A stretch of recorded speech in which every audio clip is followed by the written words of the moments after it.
Assalamualaikum warahmatullahi wabarakatuh. Oke, kita lanjutkan untuk pembelajaran TIK kali ini, yaitu tentang perangkat keras yang digunakan untuk bisa mengakses internet.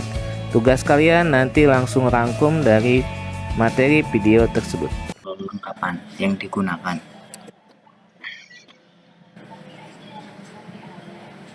Brick connection merupakan perangkat yang dapat menghubungkan jaringan komputer LAN dengan jaringan lokal lainnya. Brick merupakan kelebihan.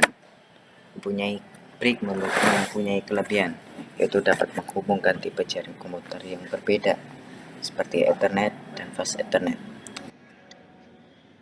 Selanjutnya, router.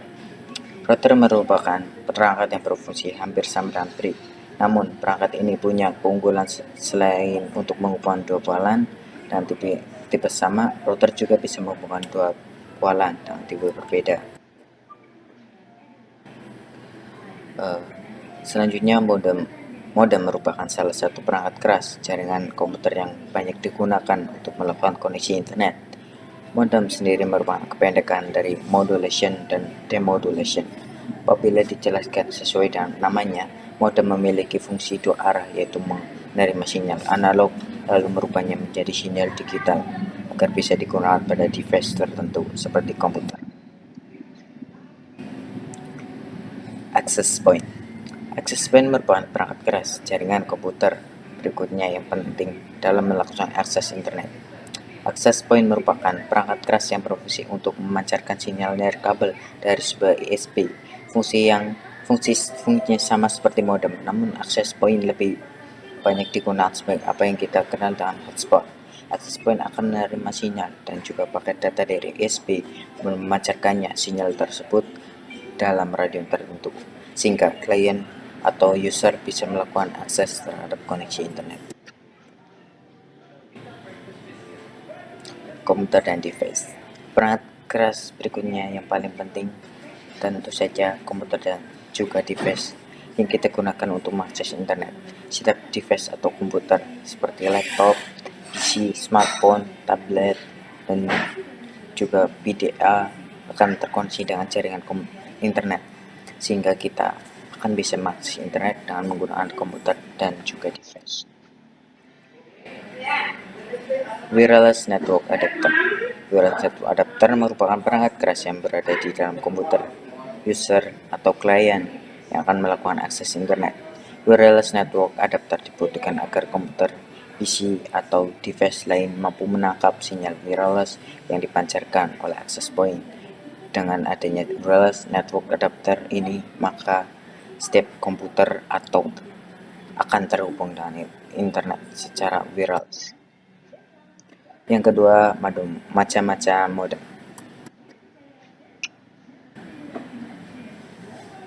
Modem dial-up access. Jaringan komputer melalui jalur telepon dengan menggunakan modem. Dial-up connection ini dapat menghubungkan ini pada umumnya digunakan oleh pribadi-pribadi yang menginginkan untuk mengakses internet dari rumah. Komputer yang digunakan untuk dial-up pada umumnya adalah sebuah komputer tunggal atau PC, bukan jaringan komputer. Yang selanjutnya adalah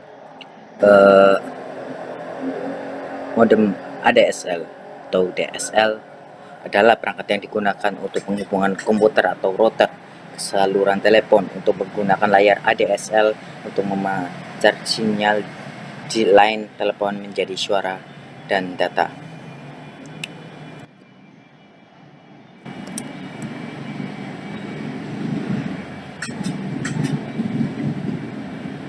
Modem CDMA.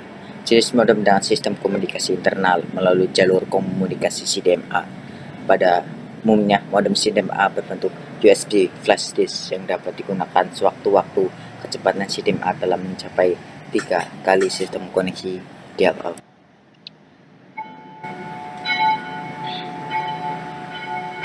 Modem GSM mempunyai kesamaan dengan modem CDMA, yaitu komunikasi internet dengan menggunakan jalur komunikasi GSM atau Global System for Mobile Communication, seperti modem CDMA modem GSM juga berbentuk USB, PCMCI, dan dapat menggunakan ponsel yang memiliki fitur seperti modem.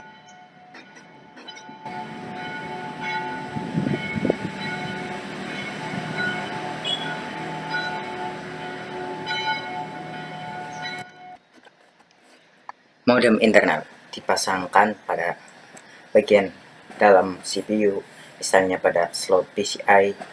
Pada motherboard tertentu sudah dilengkapi modem dari pabriknya.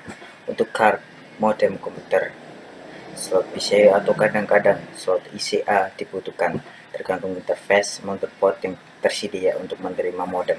Internal komputer modem digunakan dengan koneksi internet dial-up melalui sepasang koneksi RJ11.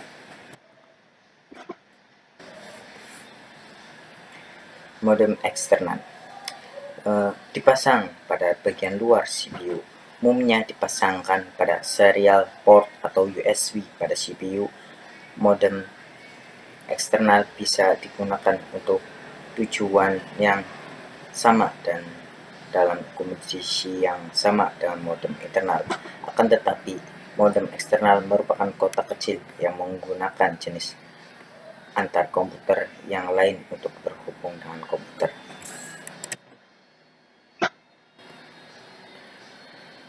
Modem kabel atau kabel modem adalah perangkat keras yang menyambungkan PC dengan sambungan TV kabel.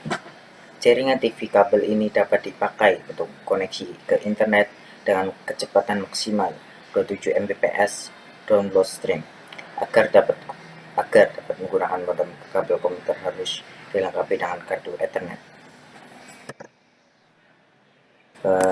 Yang keempat, media transmisi jaringan.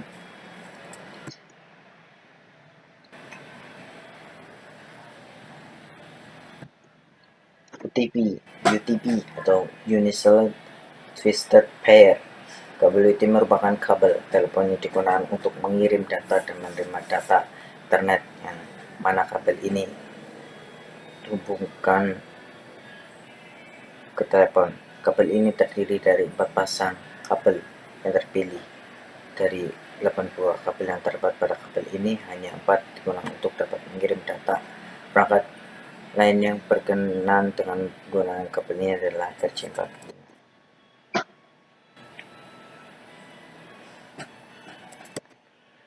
Kelebihan kabel UTP adalah harganya relatif paling murah di atas kabel jaringan lainnya, mudah dalam membangun instalasi. Kelemahannya, jarak jangkauannya 100 meter dan kecepatan transmisi relatif terbatas seperti 3 GB per second. Mudah terpengaruh noise atau gangguan.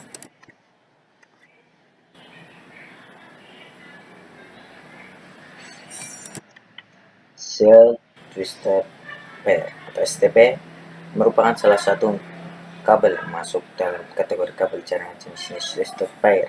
Shell memiliki perlindungan terbungkus berupa lapisan aluminium foil untuk melindungi kabel terhadap gangguan interferensi elektromagnetik.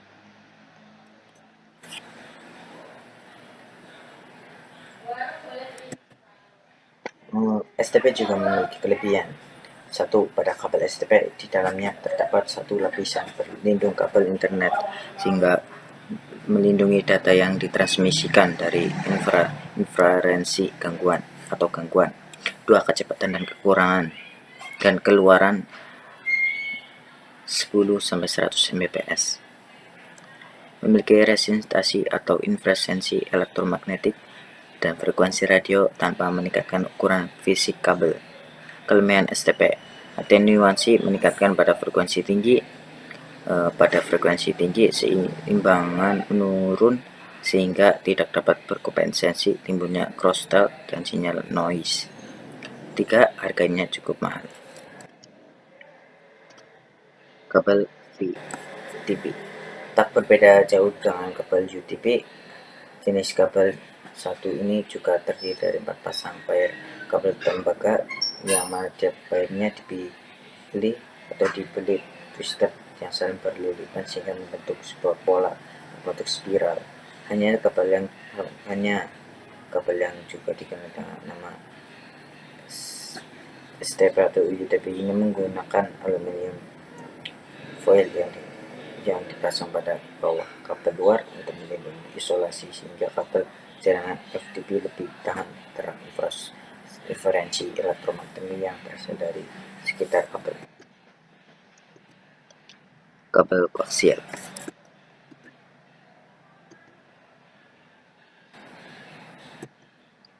Kabel koaksial adalah jenis kabel yang memiliki dua buah pengantar konduktor berupa kabel solid terbuat dari tembaga sebagai inti, kemudian dilapisi sekat isolator dan dililiti kembali oleh pengantar berupa kabel serabut yang terbuat dari tembaga atau aluminium sebagai penghantar bagian luar kabel.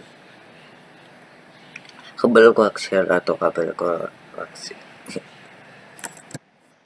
terbungkus oleh isolator elastis yang terbuat dari plastik tahan air.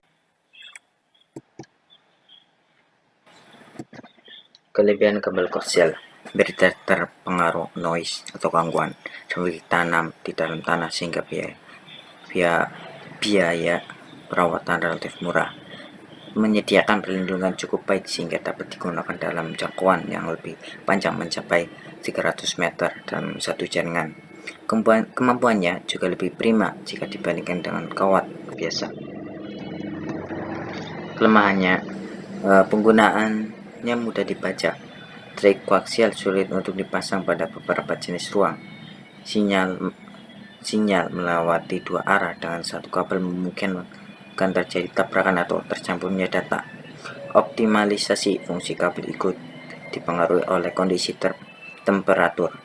Sistem ini memerlukan biaya perawatan serta pengadaan yang besar.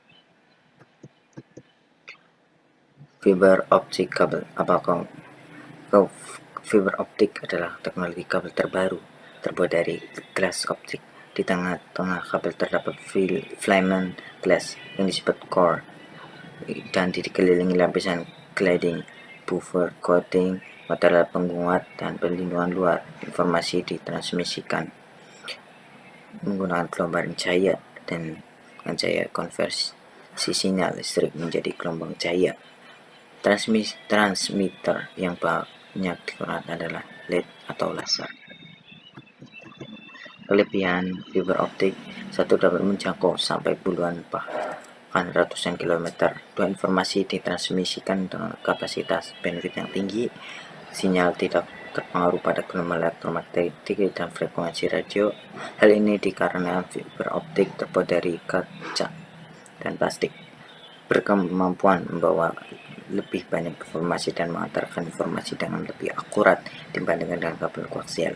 Kabel fiber optik mendukung data rate yang lebih besar, jarak yang lebih jauh dibanding kabel koaksial, sehingga menjadikannya ideal untuk transmisi serial data digital. Kekurangannya yaitu biaya yang mahal untuk peralatannya, diperlukan konversi data listrik ke cahaya dan sebaliknya yang rumit. Tiga, penyambungan serat harus menggunakan teknik dan ketelitian yang tinggi. Sulit membuat terminal pada kabel serat, akan ada kemungkinan kehilangan sinyal pengiriman atau tujuan yang berbeda, dapat mempengaruhi besarnya informasi yang kita kirim. Selain merupakan keuntungan, sifatnya yang tidak menghantarkan listrik juga merupakan kelemahannya, karena mesti memerlukan alat pembangkit listrik eksternal.